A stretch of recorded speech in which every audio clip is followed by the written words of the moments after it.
with your geography second chapter part 5. Right? Today we will see the degradation of the soil and conservation measures. Right? Now we have seen about the soil erosion also and how the soil gets degraded. Right?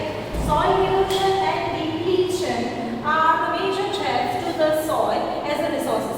Both human and natural factors can lead to the degradation of the soil. The soil erosion it is also possible with the help of human beings and by natural. Right? By human beings, I can give you an example, that is overgrazing. As we all know, in reserves, right? That is natural parks or reserves. People are not, human beings are not freely allowed to move in that restricted areas. Why? Because of this overgrazing. They go there and carry their cattle over there, and the land is being overgrazed. So that is again a big issue, and that creates a soil degradation, right? So that is the thing. Deforestation, yes. Deforestation, people for their own benefits, for their own pleasure, they cut off the trees, right, and they deforest the places. So that is one of the again a biggest issue for the degradation of the soil, right?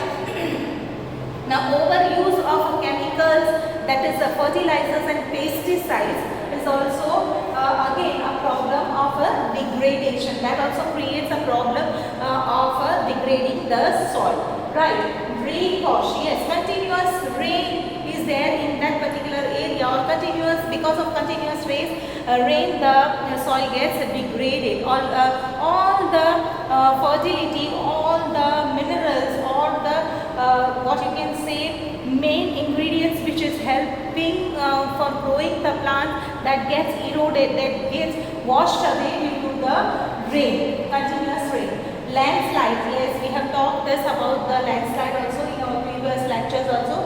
Because of landslide also the soil gets degraded, and even floods. Now flood, landslide, rains, these are the natural things. Because of natural factors the degradation of soil is possible. Others are like overgrazing, deforestation and overuse of chemical fertilizers and pesticides are the man-made human factors that are causing a degradation of the soil. Now we will see some of the methods of soil conservation, how to conserve the soil. First is mulching, right?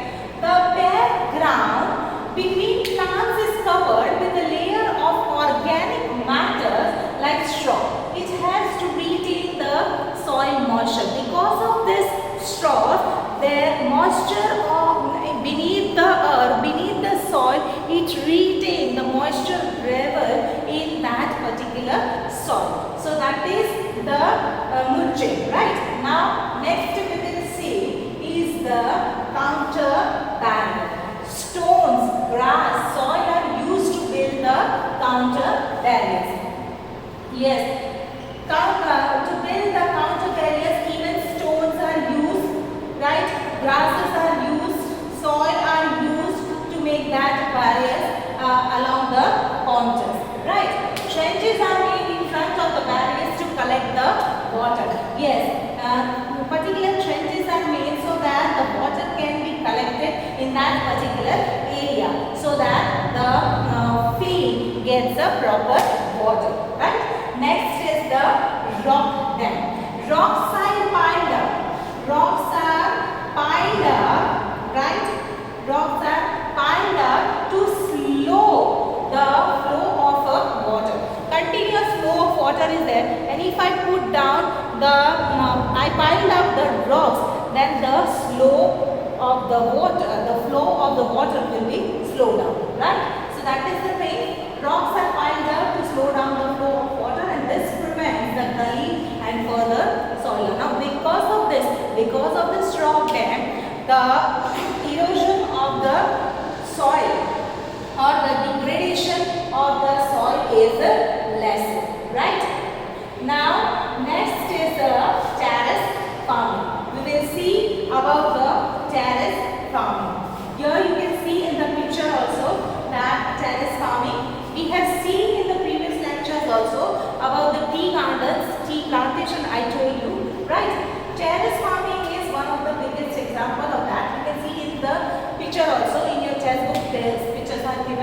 that is figure 2.5, right?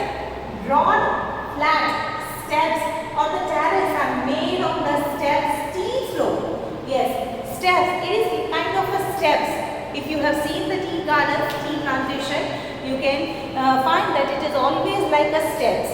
Yes, the plantation is always on the steps. Those broad, flat steps. As we have a staircase in our house, in our school, it is not that kind of a stair, but these steps are broad, very broad and very flat, right? Those steps or terrace are made on the steep of the slope so that the flat surface are available to grow the crops. They reduce the surface runoff and soil erosion. Now because of this terrace farming, the runoff, they reduce the runoff, that is the flowing water, the flow of the water is being reduced because of this terrace farming, and because of this the soil erosion is also decreased, right? Now comes intercropping. Different crops are grown in alternating row, right? In alternating row, different types of crops are grown and are sown at a different time to protect the soil from the rain wash, right? Particular different rows has a different crops and they are sown at a different timings, right? So because of that, the soil is also protected and also it reduced because the rain wash, right? Now next comes a counter plowing. In counter plowing, you can see here in the picture 2.6. It is given. It is always, see, on the mountain slope. See, here you can see this mountain slope. But this is not made by any particular man. It is a natural. This counter plowing is a natural barrier. These natural barriers are formed, right? Plowing parallel to the counter of the hill slope to form a natural barrier for the water to flow down the slope. In this rainy season, if unwanted grasses grow, but at that particular area, if people go on walking, then you will see that one road or one pathway is being formed. Because continuously on that grass, continuously people are going through that particular route. So it seems that it has been made a pathway, right? So similarly here also, it is a natural barrier. It has been created a natural barrier for the water to flow down the slope, right? Here you can see in the picture. Next is a shelter barrier. In the coastal areas, you must have seen the coastal areas where you find the coconut trees, palm trees, right?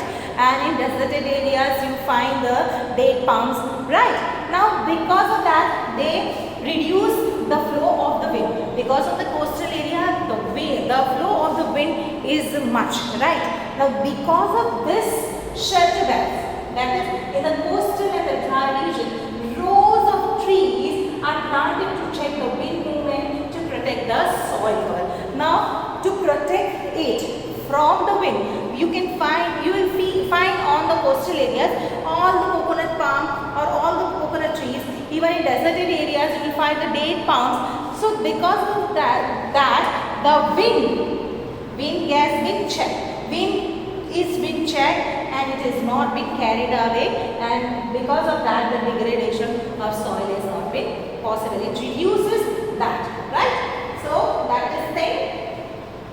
Now further, this is the activity which you have done in your lower classes. You just go through your textbook and just go through this activity, right? It is about the mixture, yes, of the soil and everything, right? So it is just a activity. Now we have seen soil, we have seen land. Now next is the water. Water, as I told you, that water is again a very, very important factor, which is a very important resources for anybody, right? Water is a vital renewable